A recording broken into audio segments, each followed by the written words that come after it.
pour cette nouvelle interview session en direct ce soir.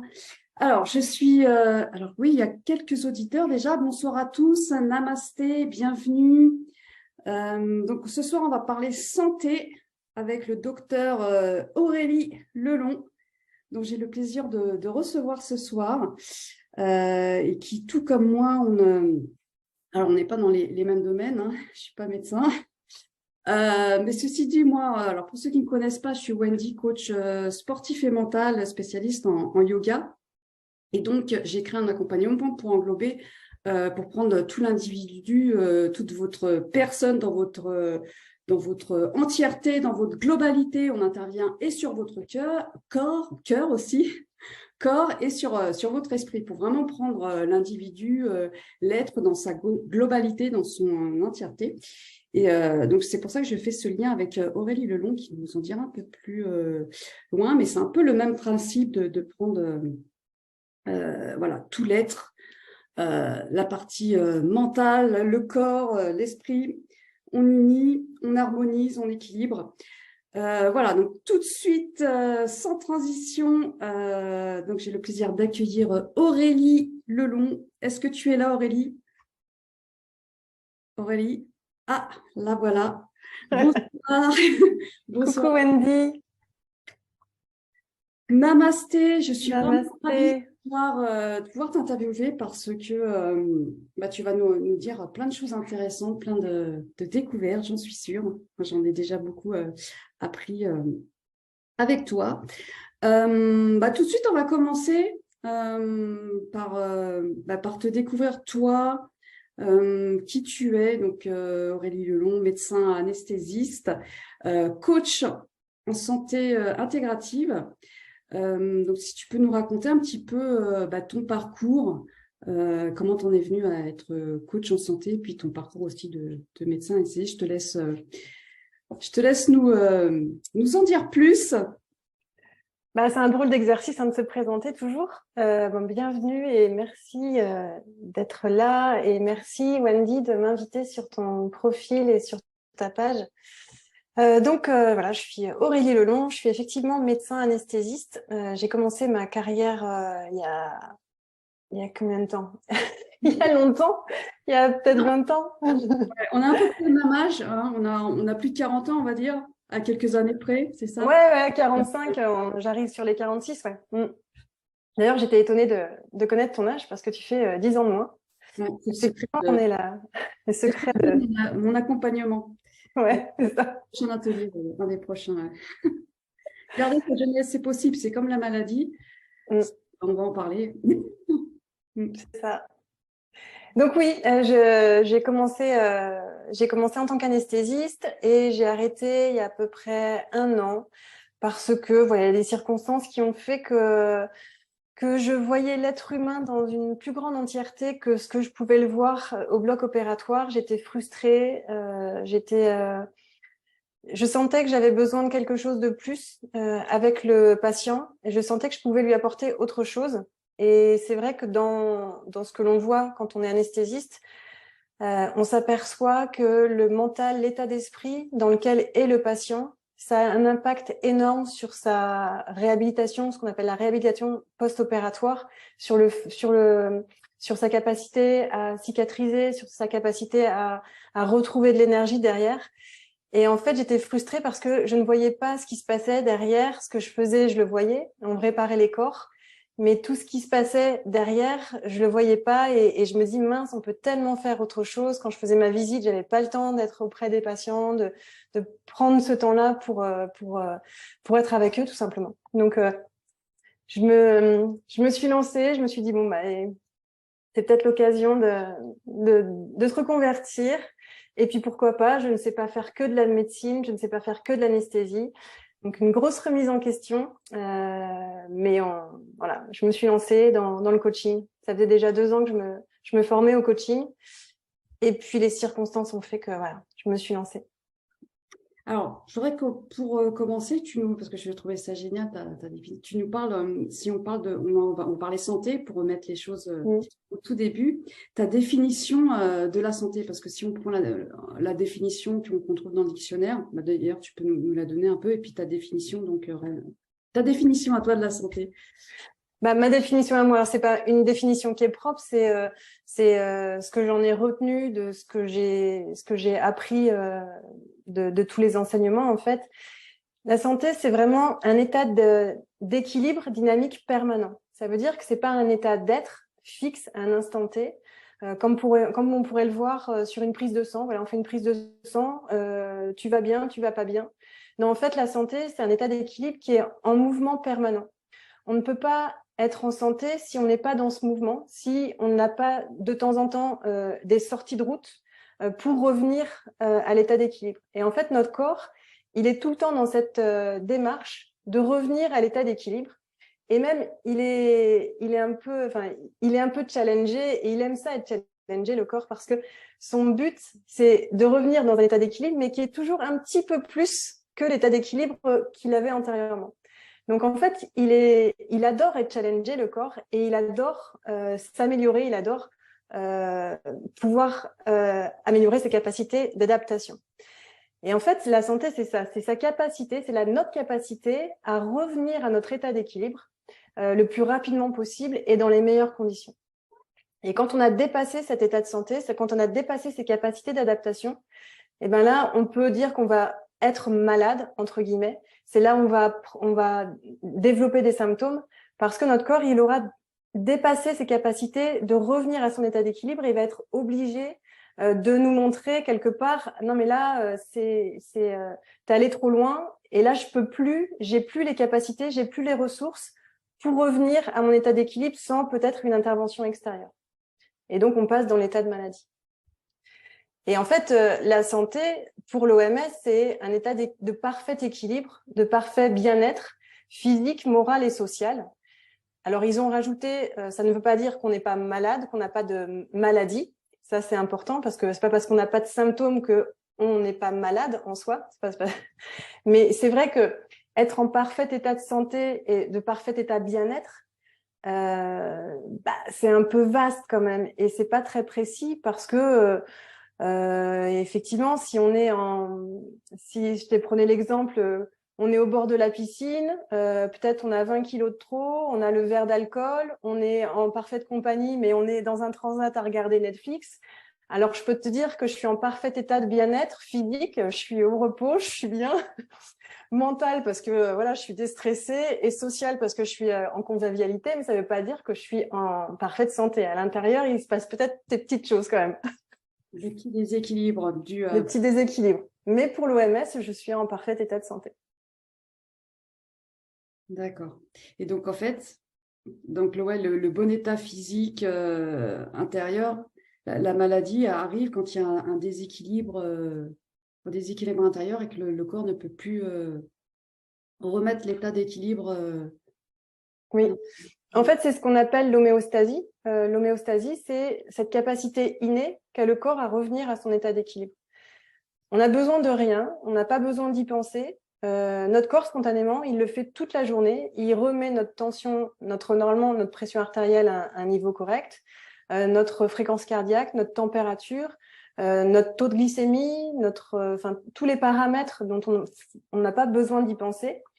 Et en fonction des conditions extérieures, il va moduler et il va se mettre à l'équilibre le plus adapté à son environnement et aux conditions extérieures. C'est-à-dire que s'il fait froid dehors, mon corps il va peut-être se mettre un petit peu en hypothermie pour favoriser les organes les plus précieux, comme le cerveau, le foie, les reins, le cœur, évidemment. Et les extrémités vont se refroidir. Mais c'est tout à fait normal. On n'est pas malade parce qu'on a les extrémités froides. C'est juste une capacité d'adaptation du corps qui est parfaitement physiologique. Et comme on fait du sport, quand on fait du sport, on transpire, on a chaud, on a le cœur qui s'accélère. Et c'est pas pour ça qu'on est malade. On est juste en adaptation par rapport à l'extérieur et aux conditions extérieures que l'on s'impose. Et voilà, c'est pas parce que j'ai chaud, je suis rouge et que j'ai une fréquence cardiaque élevée que je suis malade. Non, mon corps, il est juste adapté à ce que je fais. Donc, voilà. Comme la température, quand on peut avoir de la température, le corps se met à chauffer intérieurement. Et c'est tout à fait normal. Et c'est indispensable pour lui d'augmenter sa température parce que le fait d'augmenter sa température, ça fait toute une cascade de biochimique à l'intérieur de son corps qui va permettre de se défendre contre un virus, contre une situation extérieure qui pourrait être délétère si notre corps se mettait pas à cette température-là. Parce que voilà, à un certain degré, alors c'est vrai qu'au niveau de la température, notre corps, il a pas beaucoup de marge de manœuvre. C'est-à-dire que si on est très facilement en hyperthermie et l'hyperthermie est très dangereuse pour notre corps, l'hypothermie, elle est aussi dangereuse. Et donc, notre corps, il est dans cet intervalle en train de jongler avec ce qui se passe à l'extérieur de nous et comment il peut se défendre, entre guillemets, même si j'aime pas trop le mot défendre, parce qu'on n'est pas non plus sur un terrain de combat permanent avec la nature, mais pour être au mieux finalement en équilibre avec la nature. C'est toujours en relation avec les conditions extérieures. Notre corps, il s'adapte. Notre corps est parfait, en fait. Ils sont en train de nous dire que vraiment... Notre corps, il est quand même... il est parfait. Il est parfait, oui, effectivement. On est évolué. Nos organes, ils ont plusieurs milliers et millions d'années d'évolution. On est tous partis d'une seule cellule. Et à partir de cette unique cellule, on a fait des organes. C'est incroyable. Quand on se regarde dans une glace, on devrait être en gratitude par rapport à nos yeux, par rapport à la symétrie du visage, par rapport à nos sourcils, par rapport à nos oreilles, le fait de parler, le fait de manger, le fait d'avoir des dents, le fait d'avoir de la peau. Enfin, tout ça, c'est incroyable en fait. On est juste une machine incroyable qui fonctionne tout seul, mais en fait, on s'en aperçoit même plus. On n'est même plus en gratitude par rapport à ce corps parce que finalement, c'est normal, c'est logique. Et c'est pour ça aussi que quand on tombe malade, entre guillemets, quand on tombe malade, on est dans un stress énorme parce que la maladie, finalement, c'est pas considéré comme un état normal. Dans notre société, être malade, c'est pas normal. Donc, on va basculer dans un autre monde, mais pas parce que la maladie, elle est là, parce que la société nous fait comprendre on a basculé dans un côté anormal et tous les conditionnements qui vont être derrière, les stress que ça va engendrer. Si on avait une autre approche de la maladie, si on avait juste cette peut-être approche de dire que la maladie, c'est un signe, c'est une information, c'est un signal qui va permettre au corps de se rééquilibrer. Et c'est pas anormal d'être malade. C'est une question de santé. Finalement, être malade, c'est je suis en bonne santé, mon corps me montre qu'il y a quelque chose que j'ai pas fait, peut-être pas correctement jusqu'à présent. Il vient me dire j'ai peut-être des choses à changer. Et donc prendre la maladie comme un allié, comme un signal, comme une information, et pas comme un ennemi. La maladie n'est pas un ennemi en soi. Et on a peut-être tendance à aller, tout de suite, à aller la combattre, aller dans cet état de fight. Et voilà, il y a différentes approches. Moi, c'est la mienne, de pas être en combat permanent avec les choses, mais de plutôt.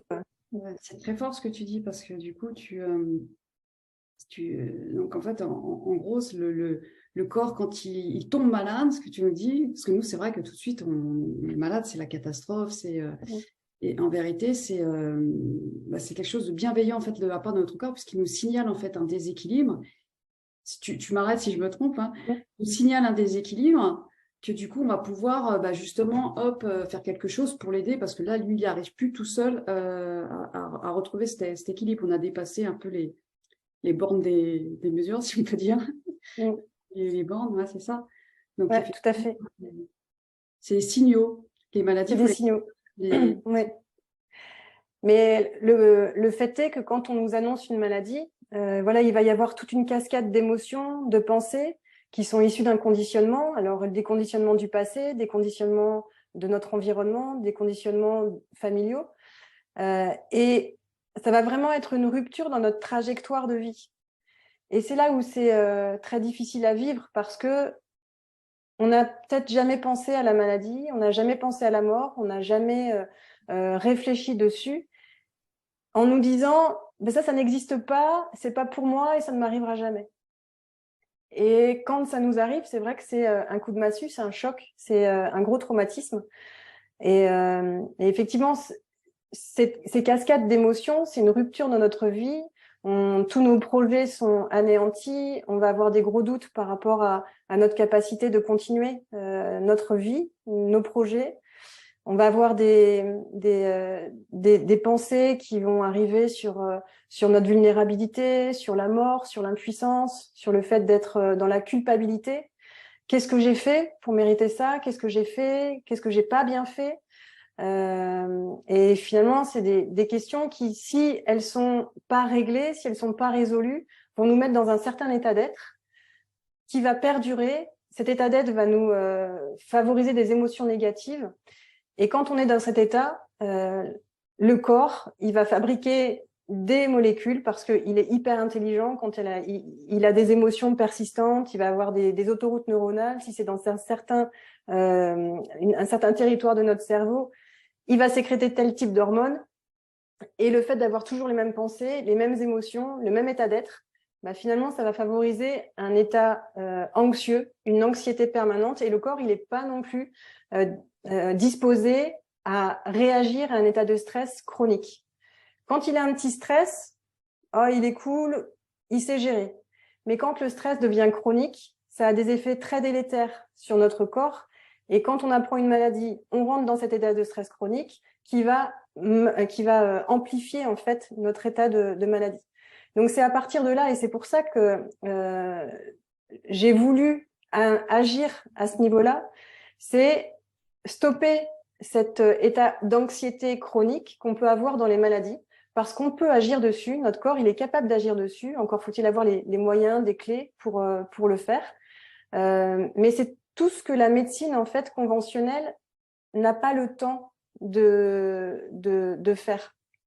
Et c'est ça en fait la médecine intégrative.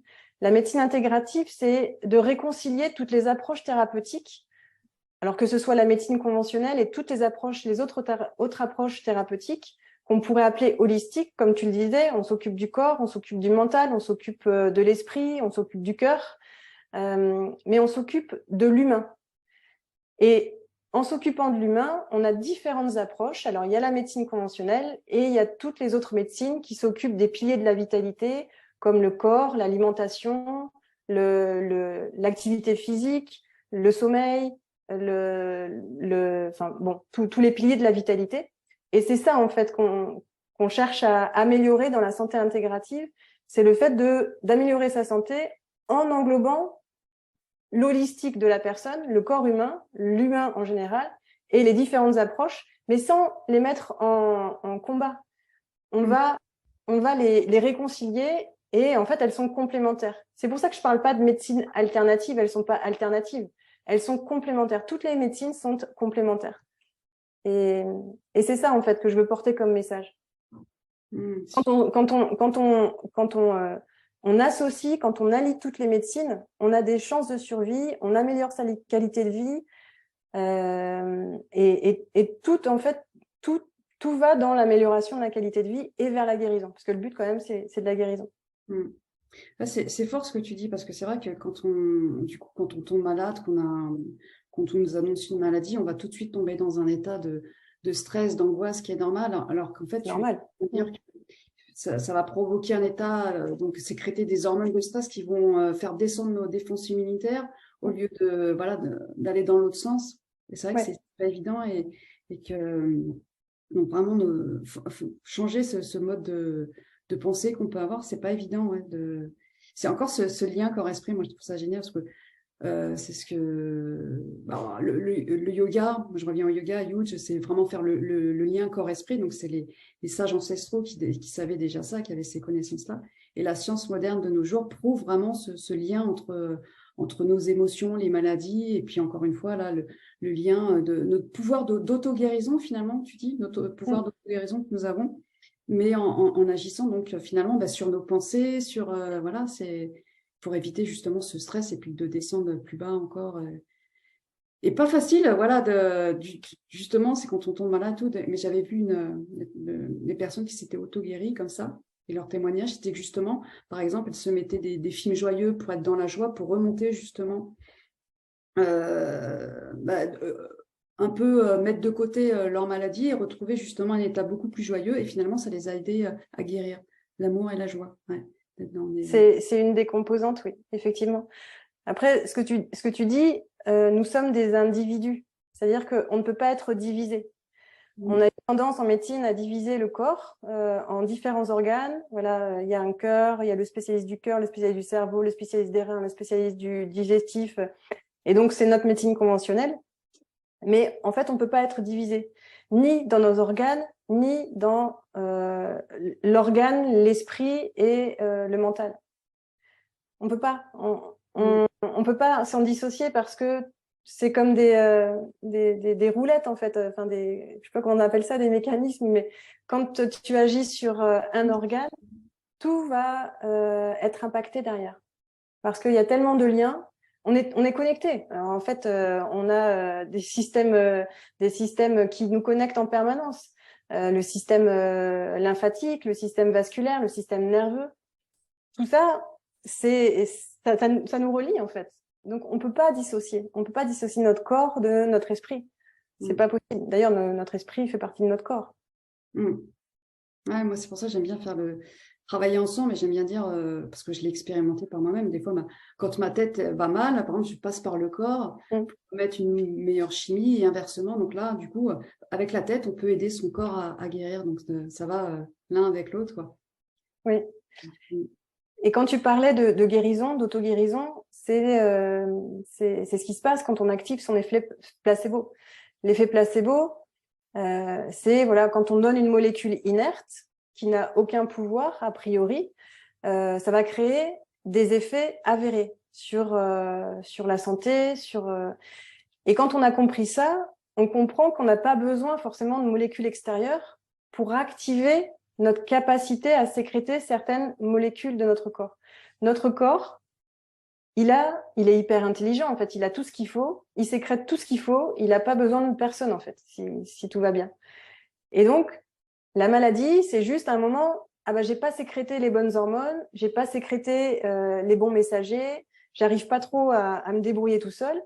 Mais notre corps est en capacité, par le cerveau, par le pouvoir des pensées, par le pouvoir des croyances, par le pouvoir des émotions, à changer sa chimie du cerveau, et pas seulement la chimie du cerveau, mais carrément l'expression de nos gènes. Et donc, c'est incroyable. Ça veut dire que par le pouvoir des pensées, des émotions, des croyances, on va pouvoir modifier l'expression de nos gènes et aller vers soit une guérison, soit l'aggravation de notre maladie. Je pense notamment au cancer, où quand tu vas sélectionner certaines zones de ton cerveau, tu vas être en capacité de stimuler des gènes suppresseurs de tumeurs, donc arrêter la tumeur de progresser, soit tu vas activer des gènes qui favorisent les tumeurs. Et en fait, selon tes conditions extérieures et selon la façon dont tu penses, ces gènes vont soit être allumés, soit être éteints. Soit ils vont s'exprimer et faire des protéines qui vont favoriser le cancer, soit être éteints et favoriser la guérison. Et quand on comprend ça, quand on sait comment le cerveau fonctionne et comment activer ces processus d'auto-guérison par l'effet placebo, c'est incroyable. C'est juste magique. C'est juste magique. Mais après, ça marche pas toujours. C'est-à-dire qu'il n'y a pas seulement le pouvoir de la visualisation. Il faut aussi bien manger, il faut bien dormir, il faut bien bouger, il faut prendre soin de soi au niveau de ses plaisirs. C'est ça. Alors, je vois qu'on a pas mal d'auditeurs, donc n'hésitez pas, hein, si vous avez des questions sur la santé.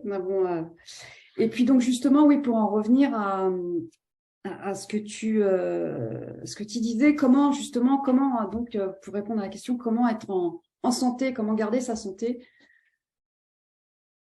Là, il y a des piliers, hein, il y a des piliers de la vitalité. Du sommeil, Oui, il y a des piliers de la vitalité. En règle générale, on en détermine 5. Ce que je disais, hein, c'est l'alimentation, l'activité physique, le sommeil, la façon de penser et la façon de se faire plaisir. Et dans ces 5 piliers, il faut toujours être dans un juste équilibre, dans une juste attitude, comme disent les bouddhistes. Enfin, dans l'attitude juste. Ni dans l'excès, voilà, faut pas être dans l'excès, faut être dans l'attitude juste. Et dans ces 5 domaines, il faut être en capacité de s'observer, déjà de faire un état des lieux, où j'en suis aujourd'hui.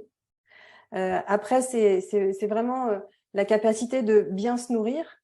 Et quand je dis bien se nourrir, c'est pas forcément dans l'alimentation, mais bien nourrir ses pensées, bien nourrir son sommeil, bien nourrir ses loisirs. C'est la nourriture dans tous les domaines de notre vie. Donc, se nourrir, bien éliminer et bien se régénérer. Donc, voilà, s'observer, s'alimenter, éliminer les choses qu'on n'a plus besoin, dont on n'a plus besoin, et savoir se régénérer dans tous les domaines, dans tous ces piliers de vitalité et de santé. Donc, les 5 piliers, pour répéter les 5 piliers, donc l'alimentation, le sommeil, l'activité physique, les pensées, c'est ça, tu as dit? Ouais, et la pensée de ses croyances, la façon de gérer ses pensées, ses croyances. Tu parlais de l'optimisme, la façon de rire. Parce que si tu es tout le temps dans des pensées très, on va dire très noires, forcément, ça va te tirer vers le bas et ça va te...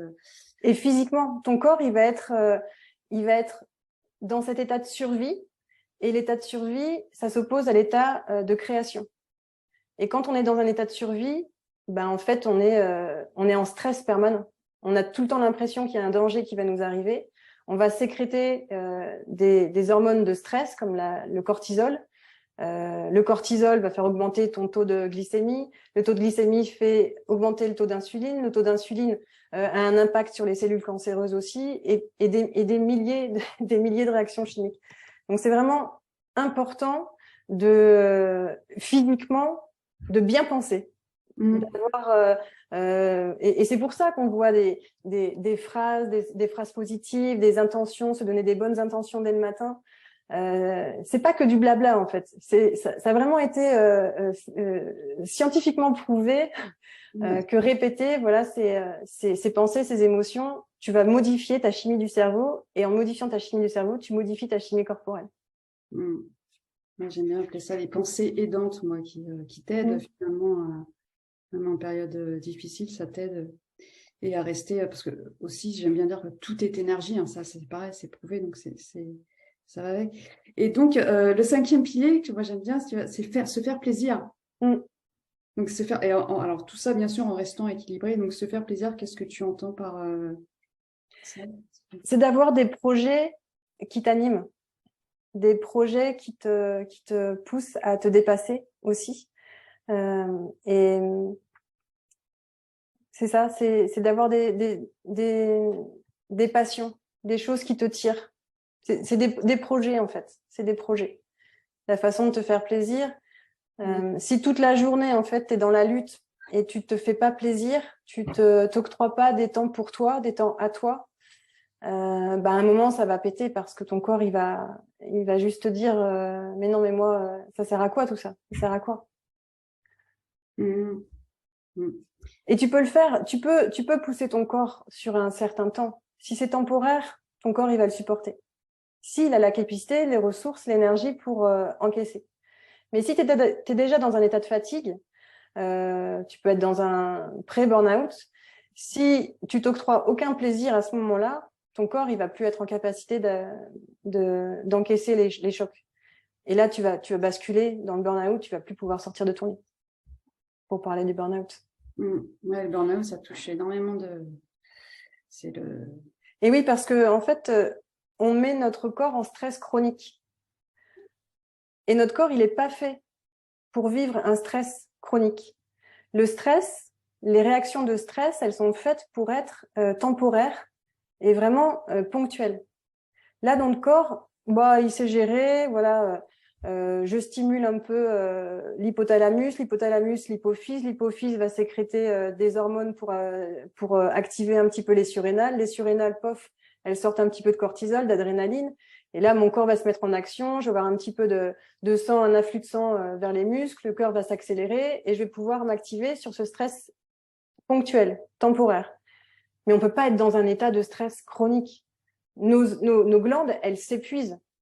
Elles s'épuisent à cracher tout le temps des hormones. Et ça va faire des retours, des feedbacks sur les glandes. Elles vont s'épuiser. Et en fait, l'état de stress chronique, c'est qu'on est amorphe. On n'a plus de ressources. On n'a plus d'énergie parce que on peut plus sécréter rien. On peut plus rien sécréter, en fait. Et c'est ça le burn-out, c'est nos capacités d'adaptation, elles sont HS. On n'a plus de ressources, on n'a plus d'énergie, on n'a plus les capacités pour produire des hormones. On est épuisé. Voilà, on a trop tiré sur la corde et du coup, le corps est trop en déséquilibre. C'est l'équilibre dont je te parlais en début de live. C'est-à-dire que ton état d'équilibre, il est là. Bon, un petit stress aigu, je reviens un peu, mais je reviens pas tout à fait à l'équilibre. Et là-dessus, je rajoute un stress. Et mon corps, il essaye de revenir, mais j'arrive pas à l'état d'équilibre. Donc, du coup, l'équilibre, il commence à diminuer. Et j'en rajoute, et j'en rajoute, et j'en rajoute. Bah, quand tu es là, paf, tu tombes, quoi. Il y a même plus de lien, on peut plus revenir, on peut plus recoller à la machine. Et là, il faut une aide extérieure pour recoller à la machine. Alors, il y a Afida qui... Ah, j'adore. Coucou Ayette. Ayette, oui, qui nous dit plus de réserve, du coup, c'est ça, plus de réserve. Plus de réserve. Plus de réserve. Bonsoir à tous. Merci.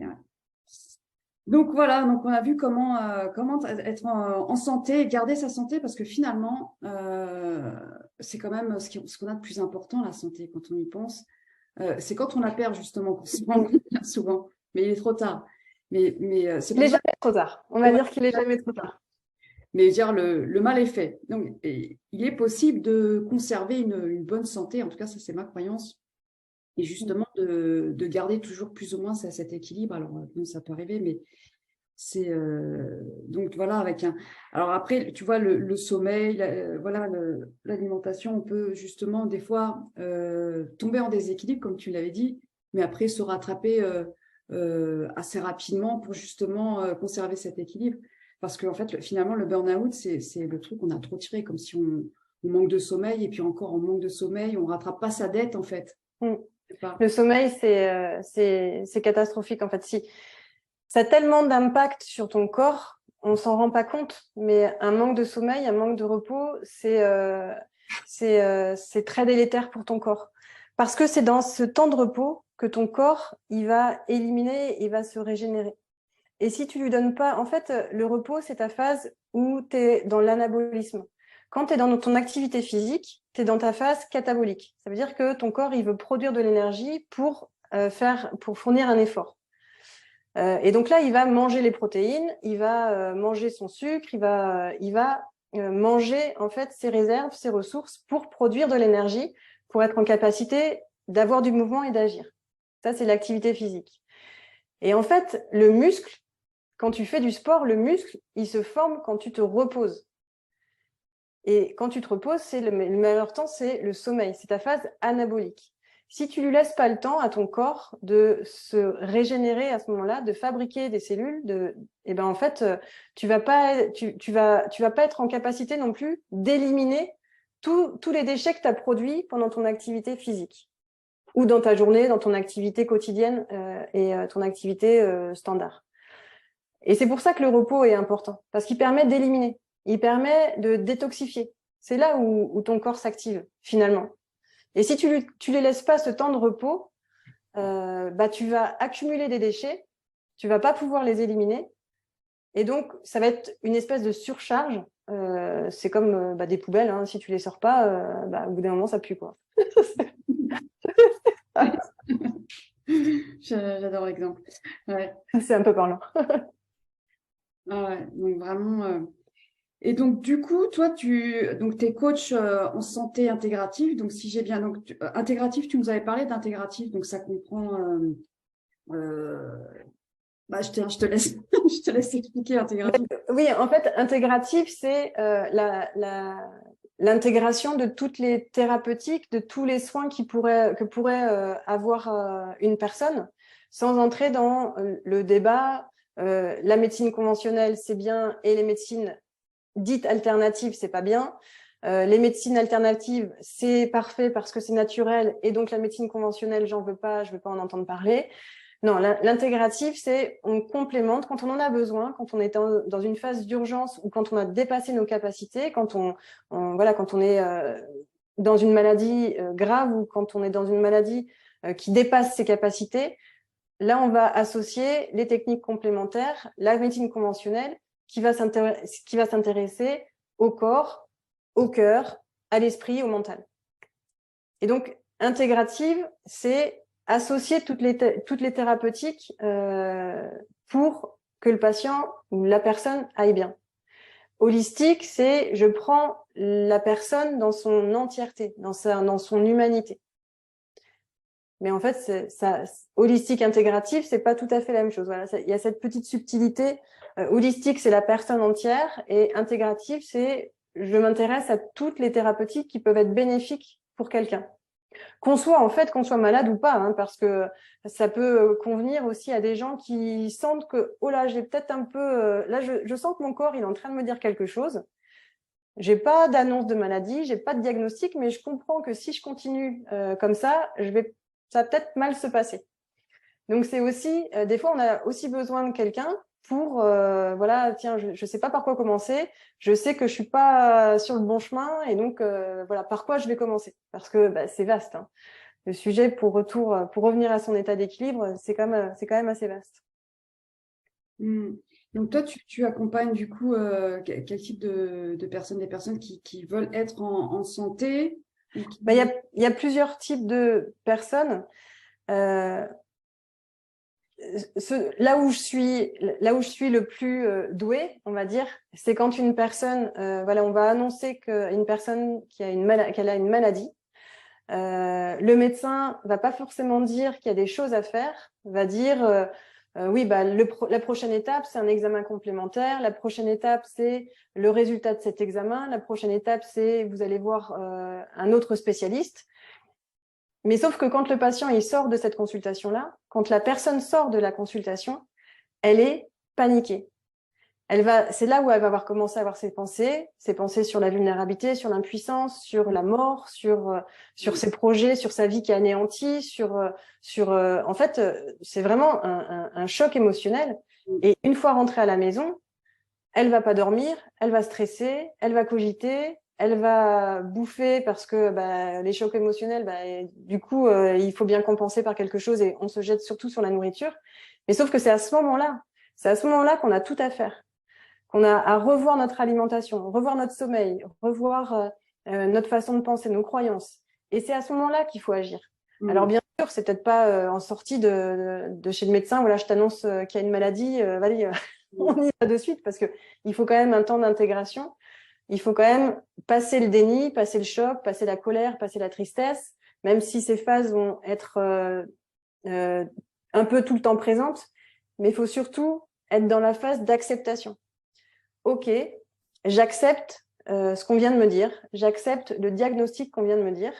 Ça ne veut pas dire que je suis en accord avec ce qui a été dit, mais j'accepte cette nouvelle situation pour pouvoir avancer, pour pouvoir mettre des actions en place pour corriger ce qui n'a pas été fait jusqu'à présent. Ça ne veut pas dire que tout ce que j'ai fait, c'est mal. Ça veut juste dire j'ai des plans et des axes à améliorer, et c'est maintenant que je joue mes cartes aussi. Je ne vais pas attendre que la médecine conventionnelle me dise dans un mois, vous avez un examen. En un mois, on peut faire d'énormes choses.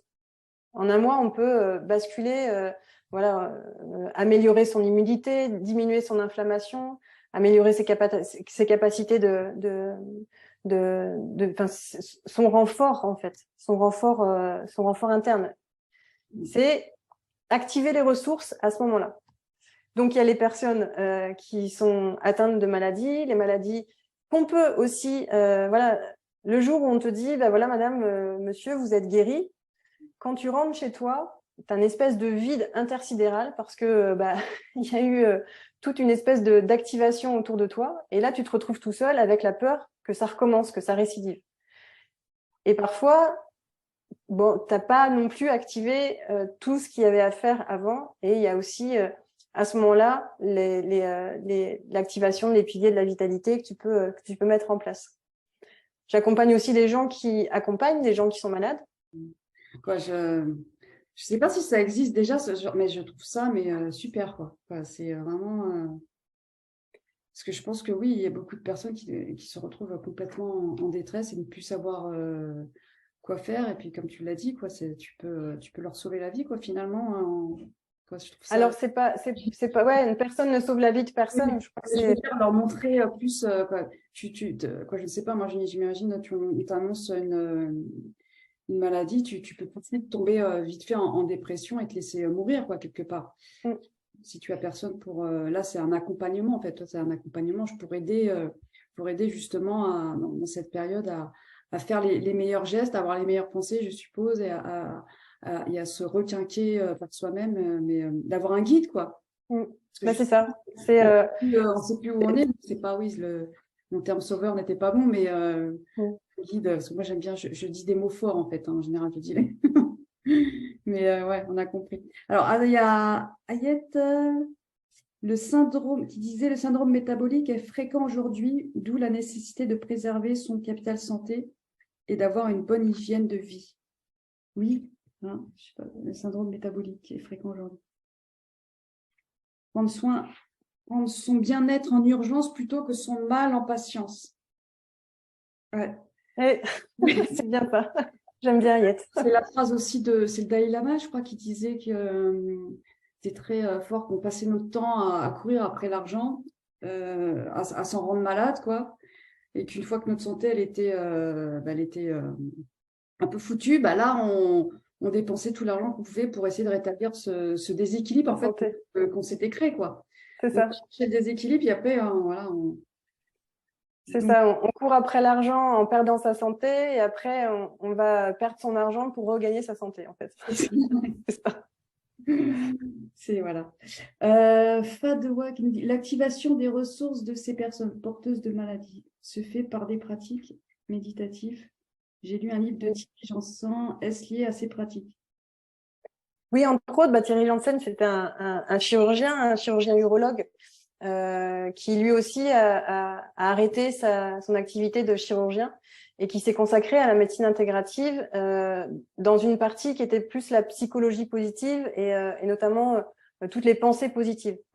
Et oui, en fait, on va activer, notamment pour le placebo, c'est activer son pouvoir de suggestibilité par la méditation notamment. Il y a des grosses pratiques de méditation pour activer ce pouvoir de suggestibilité et d'aller toucher l'inconscient parce que le conscient, en fait, il joue que dans 5 à 10% de ta volonté. Dans tes changements de comportement, ton conscient, il va être là dans 5 à 10%. C'est pour ça que d'avoir la volonté, ça marche pas. Parce que c'est comme si tu as l'inconscient qui marche à 95%, l'inconscient qui a ses croyances du passé, ses conditionnements, ses autoroutes neuronales qui ont été créées, ça c'est ton inconscient.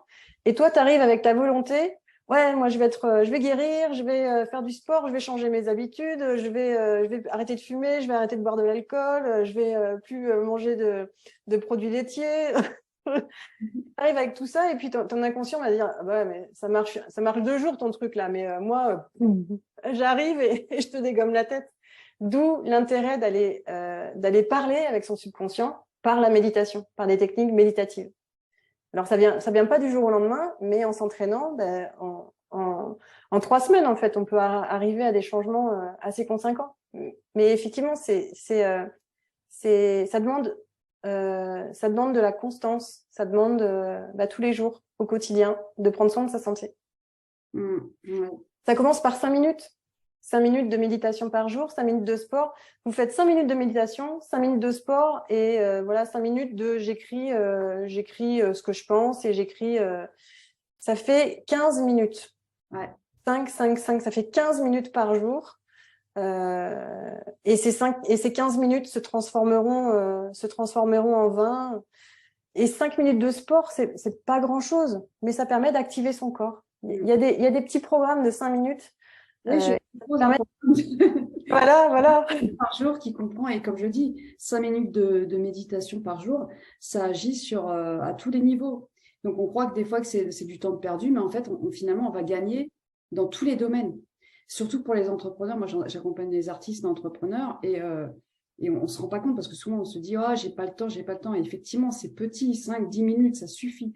Vraiment, 10 minutes, 5-10 minutes par jour, c'est petit, mais cumulé sur tous les jours, ça va faire beaucoup en fait finalement. Et ça va vraiment agir sur tous les plans parce que justement, on va éviter le burn-out, on va être plus en énergie, on va plus être en joie. Donc, les peu d'actions qu'on va poser tout de suite, elles vont avoir un résultat beaucoup plus dense que finalement quand on met des actions, on est fatigué, on n'est pas dans la bonne énergie.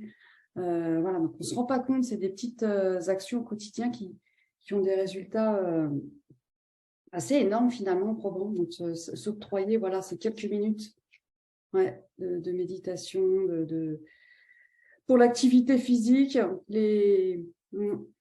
ça permet de...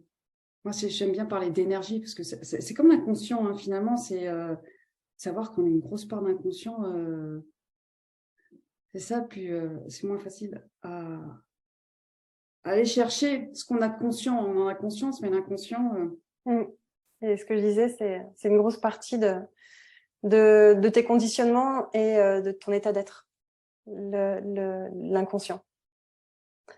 Et ce que tu disais, moi, je suis vraiment une fan des tout petits pas, parce que j'ai expérimenté le fait de faire des grosses séances de sport. Tu n'avais pas fait de sport pendant 6 mois, 1 an, et puis là, tu vas te remettre à faire du sport d'un seul coup, tu vas faire 1 heure, et tu vas pas pouvoir marcher pendant 1 semaine.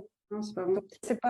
Ça marche pas. Moi, justement, j'accompagne en ce moment des personnes qui se remettent après de longues années d'inactivité et on y va doucement. Et justement, moi, en fait, mon but, c'est d'acquérir cette joie, finalement, cet amour et cette joie. Donc, ça va devenir un plaisir de faire sa petite activité et que même quand on ne va pas la faire, on va pas être bien. C'est comme un peu se brosser les dents. Je leur dis ça, c'est comme se brosser les dents. Quand on est petit, on rechigne et tout, et là, on sortirait pas, on n'irait pas le matin sortir sans se brosser les dents. Ça devient un truc naturel en fait. Et après, sa pratique, ça devient comme ça devient naturel et ça devient comme quand je sais pas, on prend son petit déjeuner ou quoi. C'est un bien-être tellement que ça nous apporte tellement un bien-être, une nécessité, et on en a en plus le plaisir parce que finalement, 5-10 minutes, c'est une récréation, c'est rien, et après, on peut augmenter au fur et à mesure, mais commencer, oui, par les petits pas, et reprendre ce goût à retrouver cette reconnexion à son corps, puis à son cœur. Après, moi, c'est bon programme. Vraiment très intéressant, nous dit Sylvaine, merci. Et du coup, toi, donc tu accompagnes, donc tu nous as dit les personnes en... Tu avais fini ton accompagnement, parce que tu avais dit les personnes qui avaient des bilans santé, qui recevaient un bilan et qui ne savaient plus trop quoi faire. Par où commencer, oui. Voilà, on va commencer. Et auparavant, d'autres types d'accompagnement, d'autres personnes, ce que je veux dire.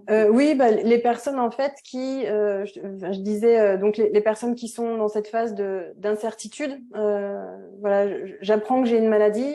Qu'est-ce que j'en fais maintenant? Comment je peux agir moi pour rester acteur et pour pas me laisser dépérir avec mes pensées, mes machins, mes trucs, et en fait aller dans le mauvais sens de la machine. Aller vers ce mieux-être, aller vers je suis capable et mon corps est capable de guérir, même si ponctuellement j'aurai besoin d'une aide extérieure, ok, mais je vise la guérison et une fois guéri, je continue dans ce mieux-être, mais encore faut-il avoir les bonnes habitudes et être bien accompagné, parce que si tu fais rien, la médecine conventionnelle finalement, elle va t'amener à la guérison peut-être. Mais si tu changes pas, si tu sais pas vraiment pourquoi, le sens, alors faut pas non plus aller dans le sens extrême, pourquoi je suis malade et pourquoi j'en suis là, mais il y a toujours vraiment une petite raison quand même, une petite raison émotionnelle qui fait que ça a favorisé la maladie. La maladie, ça intervient, c'est la combinaison, en fait, c'est la rencontre d'un stress extérieur avec une prédisposition intérieure. C'est-à-dire que, prenons l'exemple d'un virus, on va prendre une bactérie. La bactérie, elle ne va pas agir de la même façon sur chaque corps. Ça dépend de comment ton terrain il est. Ça dépend de comment tu que tu as pris soin de toi tout au long de ta vie, en fait. Je sais plus ce que je voulais dire. Je suis repartie dans mon délire. Pour le virus, en fait, bah oui, en fonction du terrain, en fait. Et ça, c'est Oui, marrant. c'est en fonction du terrain, en fait.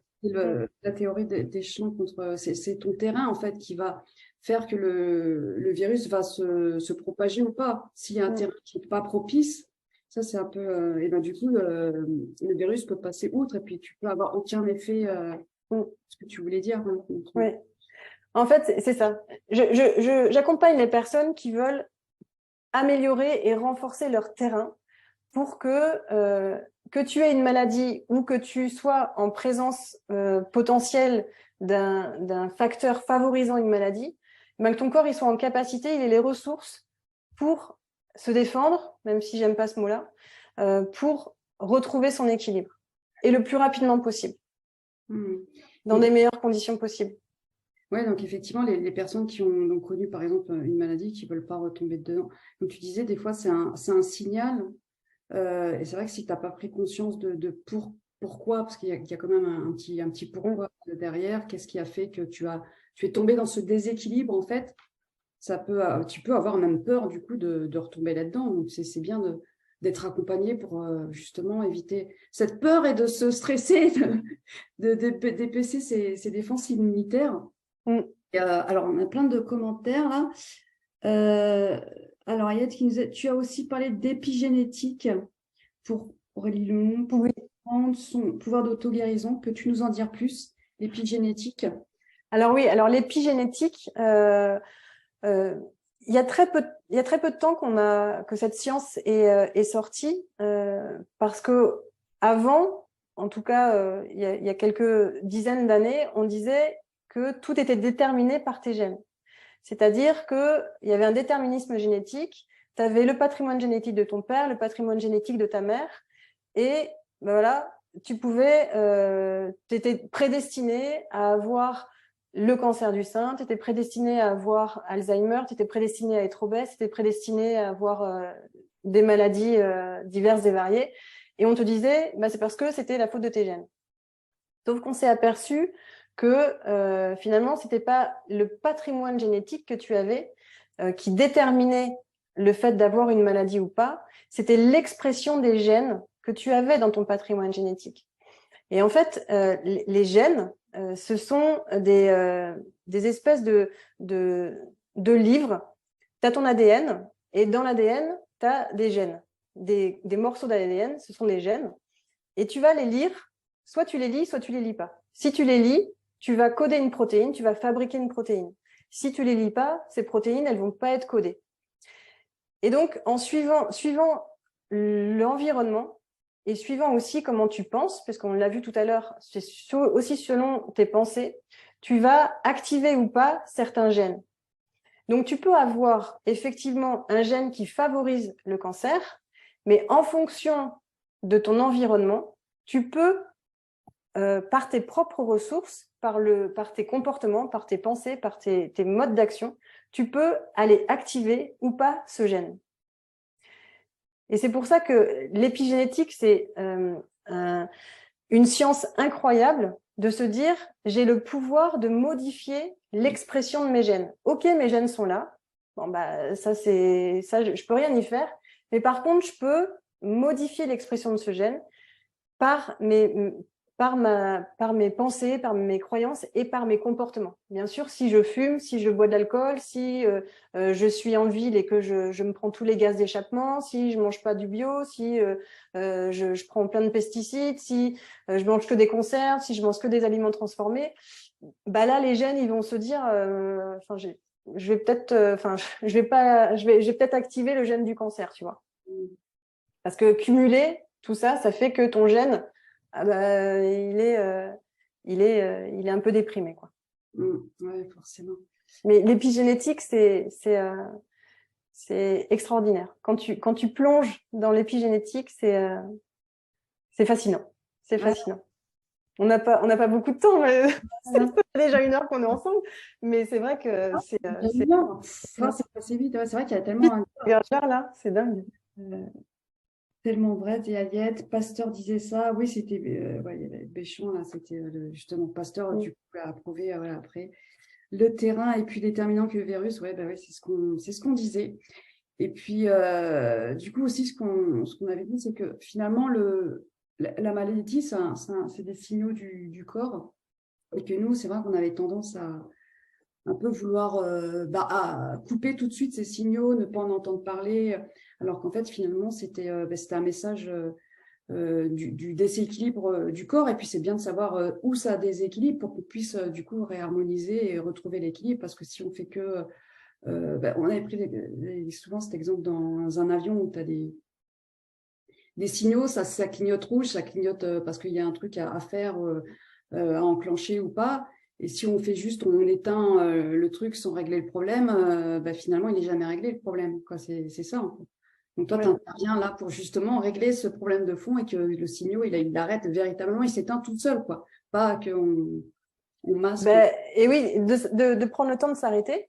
Alors, pas non plus de regarder le signal rouge et de rien faire. C'est-à-dire que si tu t'arrêtes et puis tu regardes ton signal rouge en disant ah ouais, j'ai un problème, ah ouais, j'ai un problème, j'ai un problème, mais que tu le règles pas, ça va pas, ça va pas avancer non plus.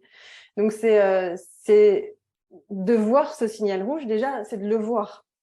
Parce que tout le monde n'est pas en capacité de voir le signal rouge. C'est-à-dire que oui, effectivement, le signal rouge, si c'est une sonnette, ça me fait chier, je vais l'éteindre et puis je vais même pas penser que c'est quelque chose d'important. Donc il faut être en capacité de le voir, ce signal, se dire ça c'est important, et d'aller voir pourquoi ce signal rouge il est allumé. Et effectivement, d'aller chercher la source du problème et de pas camoufler, de pas enlever le signal, de se dire ah bah le problème il est réglé parce que le signal il est plus rouge. Parce qu'effectivement, si j'éteins la loupiote, le signal il sera plus rouge, mais le problème il sera pas réglé, comme tu l'as dit. Et si je règle pas le problème, bah, je vais droit à l'accident. C'est génial, puis ça nous donne de l'espoir. On a quand même un certain pouvoir, hein. Finalement, on n'est pas, c'est pas la fatalité. On a. Non, c'est pas la fatalité. Et bien du coup, justement, les personnes qui souhaiteraient en savoir plus, qui souhaiteraient avoir peut-être que tu puisses les aider, les accompagner, comment elles peuvent te retrouver, comment elles peuvent te contacter? Bah, essentiellement par Messenger, parce que j'ai un profil Facebook et c'est essentiellement par Messenger. Il y a un premier contact et puis après, effectivement, je marche par des programmes individuels. À l'heure actuelle, je suis dans des programmes individuels où je vais vraiment m'adapter à la personne qui est en face de moi, parce que comme je disais, il y a plusieurs piliers de la vitalité et tout le monde n'est pas au même niveau. Dans son alimentation, dans son activité physique, dans son sommeil, dans la façon de penser sur la gestion de son stress, de ses émotions, de ses anciennes pensées. Donc tout le monde n'est pas au même niveau et c'est vrai qu'on va aller s'adapter suivant le temps qu'on a, suivant voilà la disposition de la personne. On va aller plus cibler tel ou tel domaine et telle ou telle chose. Voilà. Donc c'est pour ça que je fais plus de l'accompagnement individuel pour l'instant. Après, je ferai des formations. C'est pas encore en ligne, ça. Ouais, ça sera bien, ouais. Ouais, tu t'adaptes vraiment à la personne. Effectivement, on n'est pas tous au même niveau en fonction de notre vie, notre quotidien, comment on consomme, comment notre peau et tout. Puis en plus, c'est quelque chose qui est changeant, hein, qui peut être changeant au quotidien. Donc voilà, Tout à fait. pour ceux qui veulent avoir. Je tiens à préciser aussi que dans cette activité de coaching, je ne fais pas de diagnostic. Je ne prescris pas d'ordonnance non plus. Voilà, c'est important de le dire aussi. Je serai pas là en tant que médecin traitant. Je serai pas là en tant que prescripteur. C'est vraiment à titre de conseil, à titre d'accompagnement. C'est vraiment séparé. Voilà, c'est pas une activité médicale. C'est voilà, pour ceux qui veulent optimiser leur vitalité, leur santé. Mm. Donc, Potentialiser leurs chances de guérison aussi. Voilà. De vivre en santé, c'est possible, quel que soit son âge. Quel que soit son âge, quel que soit où on en est, c'est toujours possible d'améliorer sa qualité de vie, même si effectivement, j'entends même si effectivement on apprend qu'on a une maladie, c'est peut-être le début d'une prise de conscience et le début de changer ses façons, ses changements, de changer ses comportements et d'améliorer sa qualité de vie. La maladie, elle est juste là pour ça. Elle est pas là pour nous faire chier. En fait, le corps, il est pas là pour nous faire chier. Il n'a pas l'intention de venir nous emmerder, à nous créer des douleurs, à nous empoisonner la vie, à nous faire suer avec différents symptômes. Il est juste là à dire, là, il y a un truc qui va pas, tu as dépassé certaines limites, reviens dans ton équilibre, mais aide-moi. Parce que là, j'y arrive plus tout seul. Et il faut l'aider. Il faut aider notre corps. Il est là depuis des années. Il nous supporte depuis des années. Je crois que on peut lui octroyer cet amour. Mmh. Ouais. Parce que Ce respect.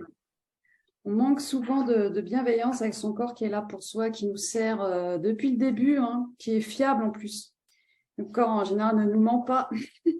Et non, il faut l'écouter. On n'a pas appris à l'écouter. Ah. L'écoute de son corps, oui, ça c'est un médonène. Alors super, merci beaucoup pour tous les auditeurs là, avec toutes vos questions, nous avoir suivis. Merci à Padoua, merci Véronique, merci Ayette, Cathy, Sylvaine, merci tout le monde, merci. Alors je ne sais pas si tu as peut-être un dernier mot à rajouter, parce que là on est pile poil dans l'heure. On est parfait. Oui, si tu voulais rajouter quelque chose. Non, pas spécialement. Juste prendre soin de soi, prendre soin de son corps, prendre soin de son être. Ouais. C'est précieux. On est précieux et puis on a beaucoup de choses chacun a quelque chose à faire dans ce monde, dans cet univers. Et si on a la santé, si on a la vitalité, eh bien, on peut partager notre message. Et vraiment, chacun a quelque chose à dire. Et en prenant soin de soi, on peut prendre soin des autres, du monde qui nous entoure. Améliorer, faire sa petite part de colibri. Ça commence par soi et vraiment sa santé, prendre soin de soi, c'est la base, c'est nécessaire. C'est plus justement qui disait hier, on fout tout en l'air si on ne, je sais plus, c'est Cathy, son expression d'hier justement, on fout tout en l'air si on ne prend pas soin de soi, quoi. Parce que c'est vraiment, c'est plus important, quoi. Une fois qu'on tombe en burn-out, une fois qu'on est complètement, on peut plus rien faire, quoi. On peut plus aider les autres. Non. Donc, apprendre à prendre soin de soi. Ouais. C'est ça. Voilà, donc n'hésitez pas à nous contacter Aurélie Lelong via son Messenger. Merci encore à tous et une très belle soirée donc à tous. Merci Wendy. Et à très bientôt. Merci Wendy. Merci. Merci à toutes et à tous. Ouais, merci à tous. Belle soirée. Au revoir. Merci beaucoup Aurélie pour avoir accepté Avec plaisir. Et puis pour tout ce qu'on a appris de si passionnant, enrichissant et intéressant. Merci beaucoup. Au revoir. Belle soirée.